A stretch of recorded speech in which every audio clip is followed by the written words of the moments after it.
이렇게 시간이 안 가는지 정말 버스 안에서 고잉 이불 속에서 고잉 고잉은 언제나 너에게 고잉 고잉. Selamat siang Mbak. Siang Mbak. Ini Mbak Mutia ya yang kemarin sempat ngajak janjian lewat WA? Iya, yang 2 hari lalu.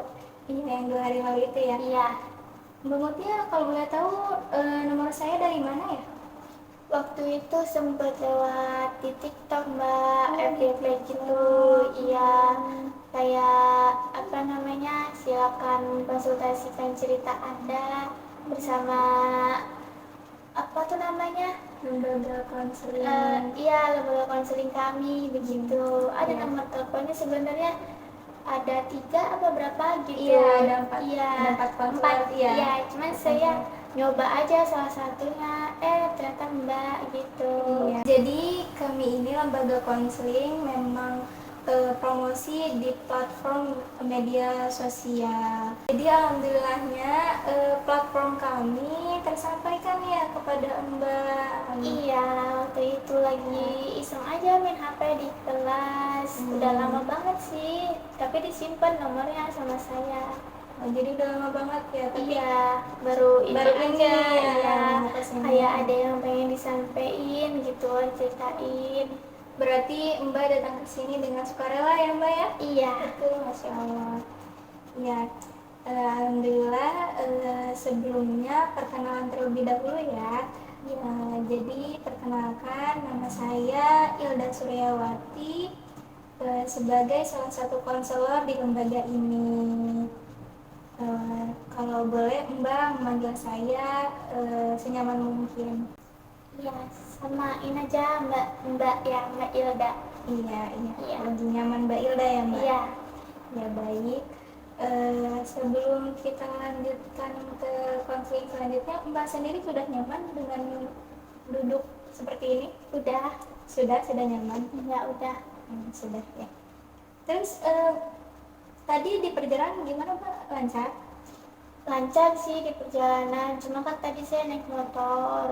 naik Jadi motor. iya sendiri. Sendiri. Ya, jadi waktu pas hujan tengah jalan tuh saya neduh dulu, soalnya lumayan gede hujannya. Oh, Saya di neduh. perjalanan Mbak gede sekali ya hujannya? Iya. Di sini hanya Iya. gerimis saja. Iya, tadinya gerimis mah saya gas aja gitu ya. Jangan Mbak, sakit loh Mbak. Gak apa-apa. Pantas aja Mbak pakai sweater Iya, ya, baju sengaja tebal. emang dingin, jadi ya udah walaupun gerimis kan nggak terlalu kerasa Iya. sweaternya, jadi ya udah ya hujan jadi harus seduh. Berarti Mbak bersemangat sekali ya untuk datang ke lembaga Iya. konseling ini, Masya Allah. Iya, emang aja ada yang pengen ceritain sih Mbak. Iya baik ya Mbak ya. Sebelum kita lanjut ke konseling, proses konselingnya, alangkah baiknya kita berdoa terlebih dahulu agar proses konselingnya dipermudah ya Mbak ya. Berdoa mulai.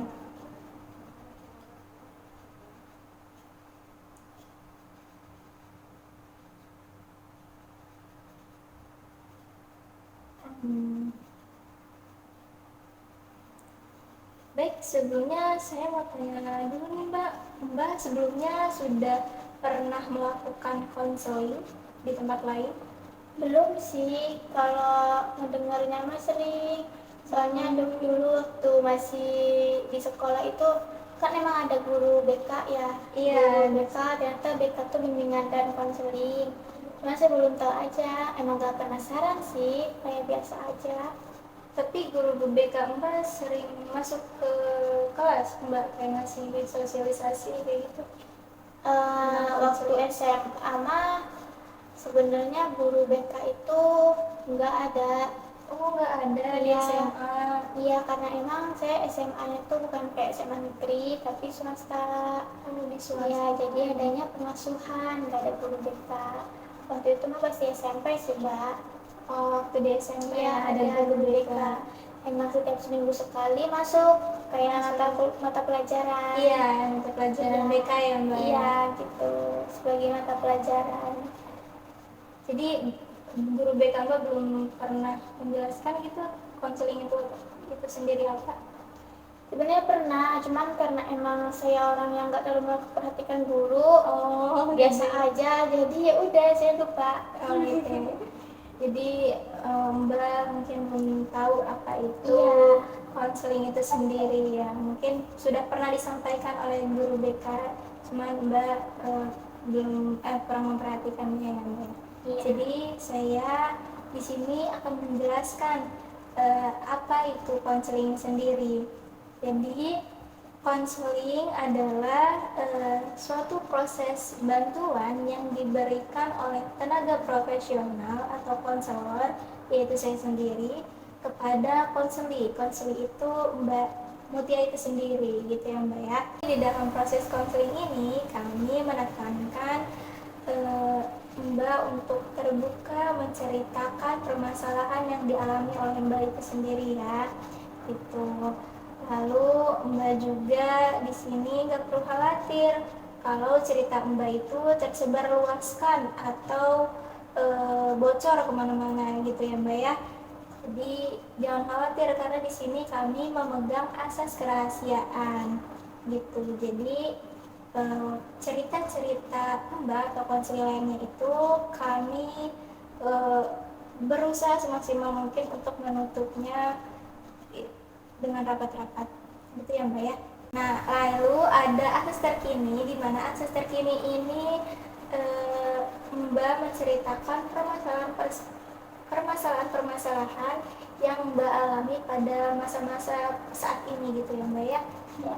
Lalu kami juga akan menyerahkan sepenuhnya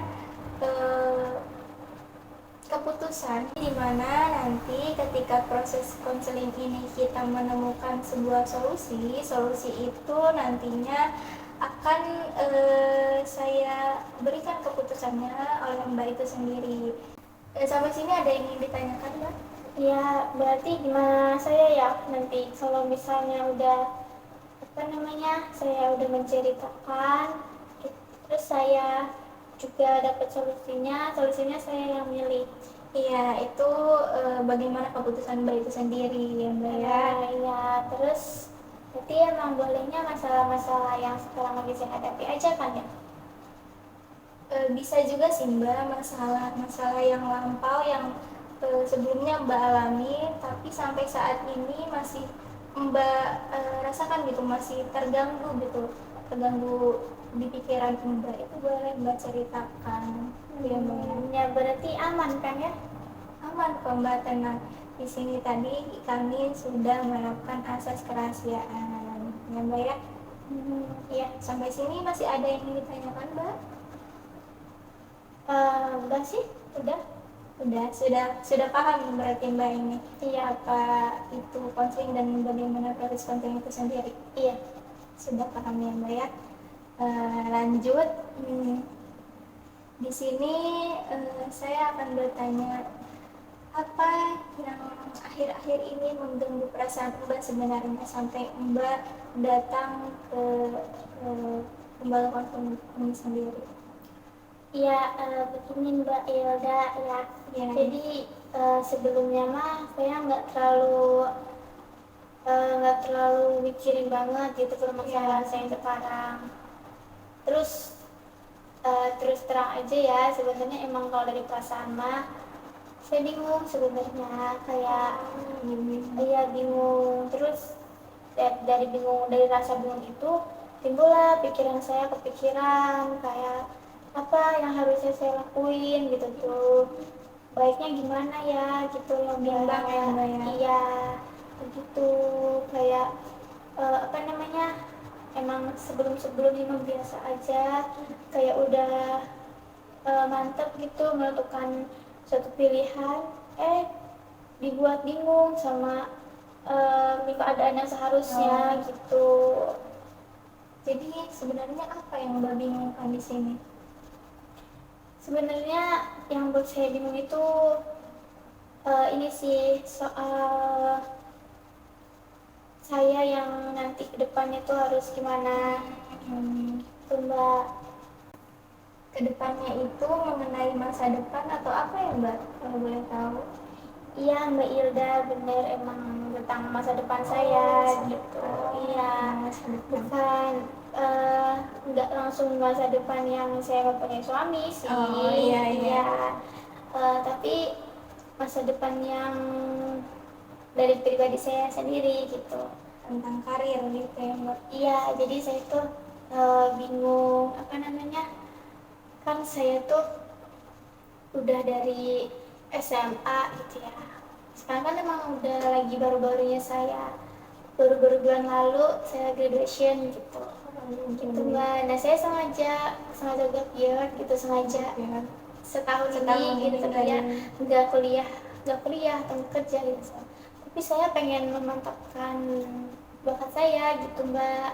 Nah jadi saya tuh lagi semangatnya nih kayak dari SMA ke sekarang milih-milih universitas gitu Mbak, universitas mana yang cocok sama bakat saya gitu, yang ada jurusan cocok sama bakat saya begitu.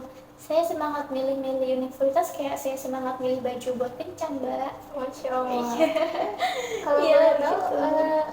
bakat apa ya yang Mbak miliki gitu? Iya, kalau yang saya potensi atau bakat yang Iya. saya sekarang saya rasa emang saya mampu gitu ya Mbak, itu tuh dalam hal mendesain baju. Oh, desainer ya Iya Mbak. begitu. Ya jadi saya nyari jurusan desain yang universitasnya itu terakreditasi bagus jurusan itu gitu Mbak. Dan saya udah nemu di salah satu unit di Jakarta. Begitu udah saya ceritain ke orang tua saya begini begini begini, kenapa saya pengen ke sono dan kapan, dan kenapa saya juga ngambil waktu luang setahun ini sengaja nggak kuliah dulu. Di situ orang tua nyaranin pas ya udah, karena emang kamu kuliahnya tahun depan, so sekarang mas urus aja dulu bisnis bapak itu. Gitu mbak, saya di situ maksudnya, sedangkan saya sendiri sudah menjelaskan bahwa dalam setahun ini gitu saya mau mengantapkan bakat saya gitu. Saya mau ngikutin privat lebih, dan saya mungkin mau ngikutin perlombaan yang bisa mengasah bakat saya gitu. Iya, yang saya bisa menyalurkan bakat saya ke orang lain bisa tahu kalau saya punya bakat ini gitu, yang nantinya mungkin bisa mempermudah saya pas lagi masuk kuliah karena saya udah pernah ikut lomba atau saya udah kayak ikut les privat di mana gitu kan Mbak. Nah, tapi orang tua nyaranin begitu, dan sebenarnya di situ saya nggak dipaksa, saya diizinin buat kuliah tahun depan, diizin iya, tapi saya masih bingung gimana gitu loh Mbak. Apa iya saya tetap mau les yang harus ngabisin duit orang tua, atau saya ngabisin bisnis orang tua yang nantinya mungkin saya bakal menghasilkan duit tuh. Berarti yang dapat saya simpulkan tadi yang telah Mbak ceritakan, Mbak itu bingung antara mengikuti les privat untuk mengasah bakat Mbak atau melanjutkan bisnis orang tua Mbak dalam setahun ini ya Mbak ya gitu. Iya Mbak, Ya, iya begitu. Kayak apa namanya, saya bingung di situ. Kenapa? Karena emang kalau misalnya saya lanjut ke dunia bisnis, saya terjun ke dunia bisnis, takutnya saya nggak ada apa ya, udah ngerasa wah, saya di sini udah punya potensi dalam dunia bisnis gitu, saya juga udah bisa menghasilkan uang di dunia bisnis ini gitu. Kemudian saya malah lupa sama potensi yang saya miliki, yang harusnya emang dunia tahu tapi malah nggak ada yang tahu gitu loh Mbak. Begitu kan. Kalau misalnya yang tadi saya ceritain juga, kalau misalnya saya selama setahun ini mengasah lagi bakat saya gitu, karena emang tahun-tahun sebelumnya dari SMP SMA itu emang cuman kayak yang iseng-iseng aja, Iya, ikut-ikutan ngeliatin konten orang begitu, kayak mengadopsi suatu karya orang lalu saya inovasi begitu. Dan Kalau begitu kan nanti saya lebih mudah saat saya udah kuliah gitu. Saya ikut dunia bisnis, saya takutnya malah melupakan apa yang udah selama ini saya impikan gitu. Kalau boleh tahu, Mbak sendiri punya bakat bisnis nggak gitu, selain bakat menggambar tadi? Hmm, kalau ngomongin bakat bisnis mah, saya pribadi kayaknya nggak ada sih mbak. Iya, soalnya sempat pernah pengalaman nih mbak. Jadi waktu itu waktu pertama kali saya ikut nemenin mama, karena emang bapak lagi ada urusan. Saya temani mama. Kan sebenarnya emang bisnisnya itu buka toko kue gitu ya mbak. Iya, toko kue. Jadi emang biasa ya cuman eh, kalau misalnya mau ke situ juga kayak cuma nemenin karyawan doang gitu. Emang itu salah satu karyawan juga hadir, jadi cuma ada 2 karyawan lagi yang sibuk di dapur mbak gitu loh, sibuk bikin kuenya gitu kan. Jadi saya nemenin mama di depan. Jadi di situ pernah ada nyeletuk mbak pelanggan yang ih apa sih jutek banget jadi karyawan begitu mbak. Tapi saya kan kaget gitu ya. Iya, Mbak. Tahu aja enggak kalau gue anaknya yang punya toko ini gitu loh mbak. Jadi di situ saya malah malah kayak apa sih kok pelanggan begini ya Iya. gitu loh. Jadi saya mikir aneh-aneh tentang pelanggan, kayak apa semua pelanggan kayak gitu ya, banyak omong gitu loh, kayak komentar-komentar gitu tuh, mas beli aja nggak sih gitu loh mbak. Jadi saya di situ itu pertama kali saya langsung kayak males gitu loh. Jadi bukannya saya semangat gitu, saya malah males.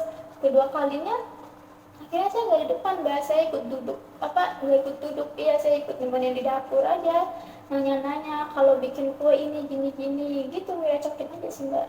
Tapi ya gitulah, karena emang udah males aja di depan. Jadi Mbak sempat ikut apa, melihat-lihat karyawan-karyawan yang masak kue gitu ya Mbak? Iya begitu, cuman emang ya begitu, kayaknya emang kayaknya emang dari sayanya aja sih, mungkin emang nggak tahu gimana pelanggan gitu ya. Saya sendiri emang salah satu pelanggan yang lama kalau lagi beli, cuman saya nggak tahu pelanggan-pelanggan yang lain ya mbak. Iya gitu ya Mbak. Iya, kayak kenapa nggak yang nyapa saya aja gitu loh mbak, kenapa langsung ngomong saya jutek, kenal aja enggak gitu. Makanya saya males di situ, dan kayaknya mas saya nggak punya bakat, saya emosian soalnya.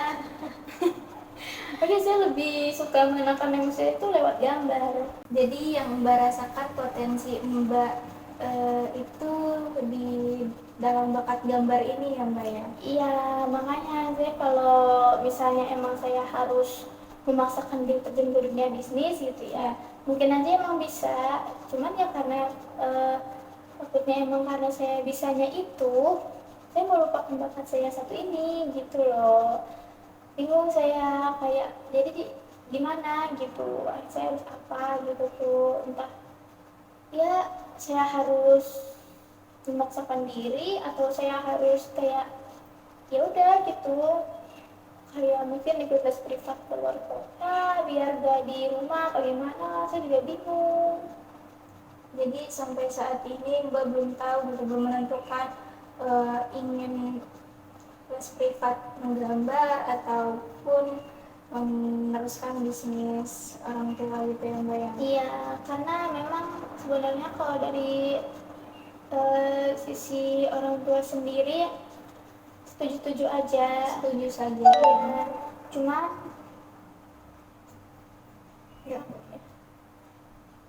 karena emang dari sisi kedua orang tua mas setuju aja gitu. Iya, karena emang ya itu kemauan saya, ya udah gitu tuh. Nah emang kalau dari mama mah yaudah ikut gimana saya gitu. Cuma kalau dari bapak lebih mendukungnya. Ya coba aja dulu gitu setahun ini atau enggak. Ya pokoknya sebelum kamu kuliah, kamu tahun depan ini kata bapak gitu lebihnya. Tapi sebenarnya nggak apa-apa, sok aja gitu. Nah, kan tadi ada dua pilihan ya Mbak yang membuat Mbak bingung antara meneruskan usaha orang tua ataupun melanjutkan untuk les menggambar. Nah, kalau boleh tahu Mbak tahu gak gitu resiko dari dua pilihan itu? Misalkan resiko apa sih yang nantinya Mbak dapatkan ketika Mbak mengikuti les privat, dan resiko apa yang Mbak dapatkan ketika Mbak melanjutkan usaha orang tua? Iya begitu. Jadi begini ya, apa namanya, kalau misalnya ngomongin risiko sih sebenarnya emang saya nggak tahu kepikirannya Mbak tentang risiko, karena emang saya orang yang kayak nggak berplanning banget, tapi saya orang yang sekarang ada ya saya jalanin gitu. Mbak, jadi sebenarnya mungkin ya yang soal risiko gitu, karena emang saya udah nyari di sekitaran daerah Serang ini les-les privat yang ngembangin sebuah potensi tentang menggambar gitu, itu kurang bagus Mbak. Dapat saya dapat survei dari berbagai media gitu ya, dan saya emang niatnya mau sekalian di dekat kampus itu, dekat kampus yang saya pilih itu ya begitu Mbak. Dan yang udah saya dapatkan itu, di situ tuh ada tempatnya emang bagus, nyaman buat menggambar, tenang, jauh dari keramaian gitu. Dan itu hanya sekitaran 3 bulan aja gitu ya, 3 bulan. Nah jadi selama 6 bulan, 3 bulan saya fokus kayak mulai dari dasar lagi tentang menggambar, mendesain gitu. Nah 3 bulan selebihnya kita bakalan kayak dikirim ke beberapa tempat yang nantinya kita mengajarkan kembali gitu Mbak. Mengajarkan apa yang kita dapat? Iya begitu. Jadi itu ke orang-orang yang memang berminat untuk mendesain gitu Mbak. Makanya saya tertarik ya gitu. Itu dimulai dari bulan depan. Bulan depan itu berarti tahun baru yang Mbak, pas Januari. Iya begitu. Nah emang risikonya yang saya pikirkan itu ya begitu, saya harus yang namanya jauh dari orang tua, ya saya harus mandiri. Tadinya mungkin saya bergantung apa-apa sama orang tua, ya saya harus mandiri gitu loh.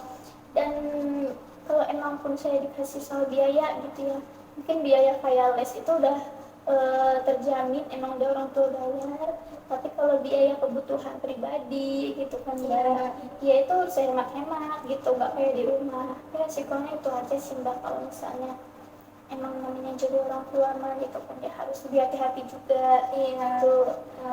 Iya. Nah kalau saya terjun ke dunia bisnis gitu ya, ke resiko itu apa ya, saya nggak terlalu mikirin karena emang ini bisnis orang tua saya gitu. Saya hanya kayak ikut membantu aja gitu kan ya. Kata orang tua juga ya nggak sepenuhnya mengambil alih, cuman seenggaknya kamu tahu gitu tuh apa yang selama ini apa sih yang Bapak rintis dari nol sampai sekarang gitu tuh. Begitu Mbak. Jadi soal resiko mungkin kalau misalnya saya juga dari bisnis itu, yang tadi tuh kalau misalnya saya sudah berhasil, saya takutnya saya akan lupa dengan bakat yang saya miliki begitu. Kalau soal risiko kayak keuangan dan yang lainnya tuh saya belum kepikiran sih, karena emang bukan saya yang ngejalanin gitu Mbak. Ya, berarti sejauh ini Mbak sudah tahu ya mengenai resiko-resiko apa saja yang Mbak pilih dari kedua pilihan ini ya Mbak ya. Nah, tindakan apa yang nantinya bakal Mbak ambil ke depannya? Berarti tindakan mengenai pilihan saya sendiri ya. Yang mungkin yang tadi udah saya pertimbangkan kembali saat saya bercerita gitu ya. Kayak ya emang udah tadi resiko juga emang baru-baru ini kepikiran pas Mbak nanyain gitu ya. Jadi saya bakal tetap kuliah tahun depan karena emang itu keinginan saya, impian saya gitu kan Mbak. Siapa sih yang impiannya gak mau tercapai gitu kan ya Mbak. Iya. Jadi saya bakal tetap kuliah dan saya juga bakal tetap nurutin apa kemauan orang tua selama nanti bulan Desember sebelum saya bulan Januari ke Jakarta. Ya begitu, karena emang dari apa namanya, karena emang sebenarnya orang tua juga mendukung apa keinginan saya, tapi memang mungkin orang tua juga kayak pengen waktu luang saya itu gak sia-sia. Iya, Ya gitu. Jadi ya karena emang sekarang udah masuk ke bulan Desember, saya mau ya mungkin saya bakal lebih ramah ke pelanggan. Mungkin pelanggan datang bakal saya sapa, nggak yang diem-diem aja. Iya, mungkin iya bener ya, maksudnya namanya pelanggan emang belum kenal saya, jadi saya Iya. harus ramah gitu awal-awal ketemu mereka gitu kan ya Mbak. Tapi emang waktu itu orang nyebelin sih Mbak, gak tahu Iya. saya. Padahal pelanggan lain biasa aja Mbak. Itu pelanggannya sering ke situ yang Mbak nanya sih ke mama, mama pernah waktu itu cuma sekali doang emang sama anaknya gitu. Mungkin namanya ibu-ibu banyak pikiran kali ya. Iya. Jadi gitu, centus gitu kan. Iya begitu. Dan ya mungkin sama sebuah ke depan juga sembari kayak sambil bantuin bisa sambil ngumpulin uang buat bayar uang awal masuk les privat gitu. Dan selebihnya ya mungkin namanya apa sih namanya, saya masih jadi anak ya biar orang tua gitu. Itu aja mungkin. Dan emang nanti Bapak sudah 3 bulan saya les privat, 3 bulannya lagi itu kalau misalnya masih berhasil insya Allah saya emang dapat uang buat awal masuk kuliah Mbak. dari les privatnya. Iya, uang awal aja, uang pendaftaran gitu. Jadi yang tadi sudah Mbak katakan ya Mbak ya, bahwa Mbak nanti akan menuruti apa kata orang tua, Mbak akan membantu bisnis orang tua sambil apa, mengumpulkan duit, mengumpulkan uang untuk tambah-tambah biaya les juga gitu ya Mbak ya. Ya, Di sisi itu juga Mbak akan menunjukkan les menggambar Mbak gitu ya Mbak ya, karena memang ini adalah impian Mbak gitu kan Mbak ya. Dan nantinya di dalam les menggambar juga Mbak akan mendapatkan keuntungan gitu, penghasilannya nantinya bisa membantu uang masuk awal kuliah Mbak itu sendiri ya iya Mbak ya. betul. Karena emang namanya menggambar mah peralatannya lumayan ya Iya, Mbak, beli juga. lumayan Jadi beli. ya saya juga ngumpulin uang lah selama sebulanan. Nah, karena tadi Mbak sudah mengemukakan solusinya sendiri, nah gimana nih Mbak? Mbak akan melaksanakan solusi itu tersebut atau tidak? Iya Mbak, jadi karena tadi saya sudah membicarakan soal apa sih yang selalu saya lakukan, pasti bakal saya laksanakan gitu. Dan saya udah nggak lagi bingung apa yang harus saya lakukan, karena emang masih ada waktu sebulan buat saya ke les privat gitu. Nah, karena tadi solusi sudah kita dapatkan ya Mbak, saya harap Mbak melaporkan solusi tersebut, apakah Mbak sudah melaksanakan solusinya tersebut ya Mbak ya? Ya, Apakah Mbak bersedia? bersedia. Berarti tetap muka begini lagi Mbak.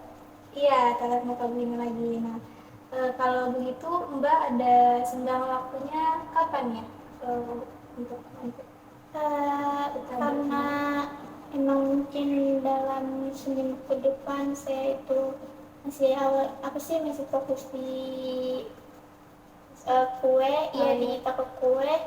Mungkin karena sekarang hari Rabu, jadi hari Kamisnya. hari Kamisnya, berarti semingguan lah ya? Iya, Semingguan. Nanti kita hari Kamis bertemu lagi, kira-kira jam berapa nih Mbak? mungkin sore. Sore Iya. ya Mbak. Di sore hari pada hari Kamis kita akan tatap muka lagi seperti ini untuk saya menerima laporan dari Mbak, apakah Mbak sudah melaksanakan solusi-solusi yang tadi kita dapatkan? Iya. Begitu ya Mbak ya? Iya.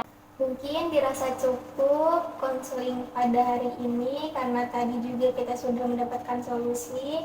Tinggal Mbak melaporkan apakah solusi itu dilaksanakan atau tidak. Nanti minggu depan kita ketemu lagi ya Mbak ya. Iya. Alhamdulillah proses konseling pada hari ini telah selesai. Sebelumnya untuk mengakhiri konseling ini kita bacakan hamdalah terlebih dahulu. Alhamdulillahirobbilalamin. Saya sangat berterima kasih kepada Mbak karena telah mempercayai saya untuk cerita ke saya, Mbak. Terima kasih ya Mbak. Iya, makasih juga yang udah mendengarkan cerita saya. Ya, sama-sama. Semoga saya harap solusi tadi bisa dilaksanakan ya Mbak ya. Iya Mbak, makasih Mbak Yoga. Iya, ketemu lagi ya nanti Iya. kita minggu depan ya Mbak. Saya pamit ya Mbak. Iya, hati-hati ya di jalan Iya Mbak. Mbak. Ayo saya hantar.